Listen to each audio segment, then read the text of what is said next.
Hey everyone, it's Jen D. Burwell here again. We are going to try and unpack Holy Wednesday in just a few short minutes. So today is Wednesday and we're journeying through the Mark telling of the story leading up to Easter. So a lot happens this week and I thoroughly recommend reading this book about this week. But I'm going to try to talk about one thing from Wednesday's part of the story. Now, Wednesday is in Mark 14, 1 to 11. So it's kind of a short scripture part of the story, but there is still a lot in it and a lot of implications from it. Today we're going to talk about Judas. Now, those of you who know the story, Judas is the disciple, the one of the 12 that betrays Jesus. Now, interestingly about Judas is we need to think Mark's gospel was written first, but it was still, years after this had all happened. Then the other Gospels were written, and then John was written. Okay, like loads of time later. And the story of Judas has changed over the time. So there's how Judas is portrayed in Mark's Gospel, and then the story of Judas gets more and more and more developed over time.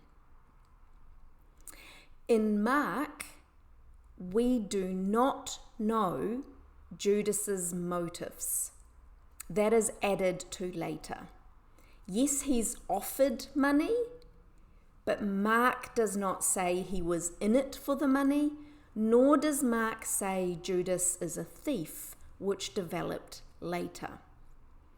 Now, Mark doesn't say anything about it being Judas that's upset over the incident where the woman pours out large amounts of expensive perfume on Jesus. Mark just says some of the people there were upset by that. Later, it's Judas who's upset by that, and he's upset because he's a thief, and he's upset because of this, that, and the other thing. In Mark, this event happened, and some of the people there are upset by it. Okay, so let's think about Judas, how the story and the narrative and the fables or whatever about Judas have grown and developed over time. But in Mark is making a very clear point, one I want to try to briefly look at, because there's lots of context and literary things. But remember, Mark likes to sandwich things together. So there's a kind of a part of a story, then the actual thing, and then another bit of the story that refers back to the bookmark at the beginning. Okay? So, Mark 14, verses 1 to 11. Judas is introduced. Then there's the story of the ointment, of the pouring out, and then there is another reference to Judas again. Okay, so let's look at that. Mark does not refer to Judas as a traitor, as a thief, or as he constantly refers to him as one of the 12. Mark makes a point that Judas is a disciple. That, I think, is key. And Borg and Crossan seem to think it's key too. The woman in the story in this version is unnamed, and she is a believer, a follower of Jesus. She believes all this stuff and then she acts in a way in accordance with it. She is the first true disciple, maybe, before Easter even happened, before all the resurrection, before all the other stuff. She doesn't know how the story is going to end. We're in this weird situation because we kind of know how it plays out. But in this particular week, they didn't. So Mark is introducing this traitor who turns on Jesus. Why? Why is that necessary? Now, this part of the gospel starts out saying, the chief priests are looking for a way to arrest Jesus by stealth and kill him. So people are already annoyed and looking to kill him, looking to get rid of the problem. We might think that that's awful. Why would we do that? Why would Judas have done what he did? Think for a moment. There's the Roman Empire. Everything is controlled by the Roman Empire. And then there is the religious institution. And that's powerful too. And Jesus is challenging both of those really big things. Think for a minute about Western way of life, capitalism, consumerism, everything we know about how our life is structured in our empire. And for those of us in the religious institutions, let's be honest, they wield massive power and control and way of life. And Jesus was challenging all of that. He's going to get himself killed. I mean, we say it all the time, right? The current pope says stuff, upsets the powerful, and people go, oh, he's going to get himself shot. Things don't change. Jesus challenged everything that was powerful and institutional and control, and the little people loved him. So he would go into Jerusalem during the day, and he was protected by the crowds. So the people who wanted to kill him couldn't do it then because Jesus was surrounded by all these people who thought, yay, he's amazing. We love him. And then, of course, at night, when he's a little more vulnerable, when the crowds have all dispersed and stuff, Jesus went out of Jerusalem, back to the kind of outer areas, into households with a few people, his disciples, who would protect him. And fundamentally, Judas went to the powerful people and said, you can't get him during the daytime while he's here in Jerusalem with all these people, but I know where he's staying at night. I know where you can get him, and there'll be less risk of riot and stuff. Judas probably genuinely thought he was doing the right thing, maybe, because Jesus was challenging everything. I want to just quickly squiz through the book and see if I, in my retelling myself, has missed anything. So again, this is about discipleship, and I know those that know me know I go on about discipleship a lot, but it's the key to our life of following Christ. Not believing in him necessarily and worshipping him necessarily, but how do we follow him? And the book says, Lent is a transformational journey in time from Ash Wednesday through to Easter Sunday. Every single day is about transformational journeys of our lives, but Lent gives us a chance to intentionally think about transformation in our lives. And so that is Mark's kind of whole point, really, to his whole gospel.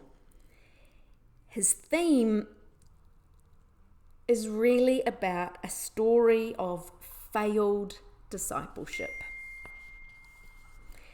It's his warning gift to all who will read his stories later, hear his narrative. Mark is all about discipleship and the warning when it goes wrong, when it doesn't happen. And Judas is the prime example of a disciple who turned on Jesus. However, the other disciples abandoned him, ignored him. They had their own issues as well. Although they repented, they turned back, they did other things, and they were forgiven, and that's lovely. Judas, we don't hear from again. I have no doubt that he too would have been forgiven and reconciled if he'd said, "Oh, crikey, what did I do? I'm really sorry. I stuffed up. I'm sorry." But that's not how the story seems to play out. Let's be real.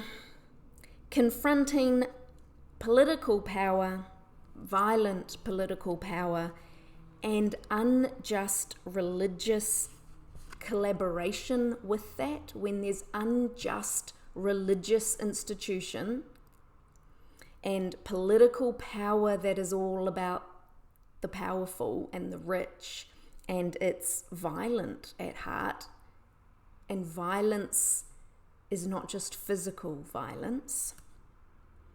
It's dangerous to challenge those things. It was dangerous then for Jesus, and it is dangerous now in the 21st century. Here in New Zealand, the danger might be different. We're probably not going to be killed for speaking up, but we could be silenced in very effective ways.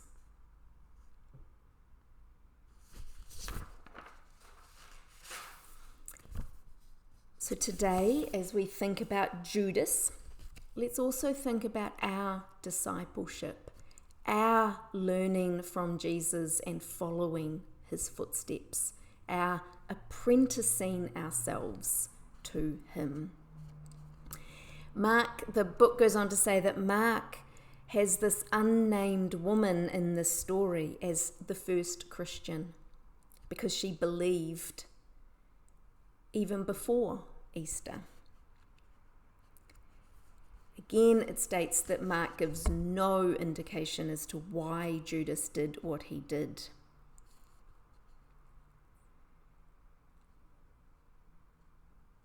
John takes Judas's story even further, right? So John has Jesus knowing what Judas was going to do, and that he even chose him in order to do it. I mean, John's a long time later, and lots of great and interesting stuff is in John. Mark's much closer, still 30 odd years later, but much closer to the time, to the events. So later on, scholars have started to reflect on why Judas did it, and I quite like this speculation. Judas had become convinced that Jesus' non-violent resistance wouldn't work and would ultimately be foolish. Or he'd become afraid that he would be tarred with the same brush and would be arrested with Jesus. And it was foolish anyway, so why would you be arrested with Jesus? The best solution, therefore, was to betray Jesus and save himself. Mark doesn't go into any of that and just refers over and over again to Judas, one of the 12. Judas, a disciple of Christ. He does not want us to forget that he was a disciple. And his betrayal of Jesus is simply the worst example of how all those close to Christ failed him in Jerusalem. And so at the end of Wednesday, this plot that now carries out through the rest of this week has been set in motion. And I invite us to think long and hard about whom we are as Christ's disciples. When do we betray Jesus as well? When do we think, oh no, I don't want to be associated too closely with him, or Jesus' stuff and teaching seems dumb, it seems against the empire in which I live, or the religious institution that holds lots of power and control? When do we betray Jesus in our actions? We all do at some way or another. We will always be forgiven for it and reconciled back into God's family.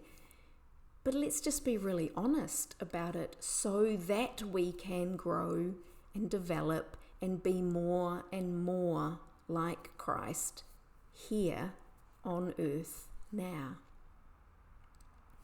The story this week turns today because Judas says, I know where you can find him when he's at his most vulnerable at night.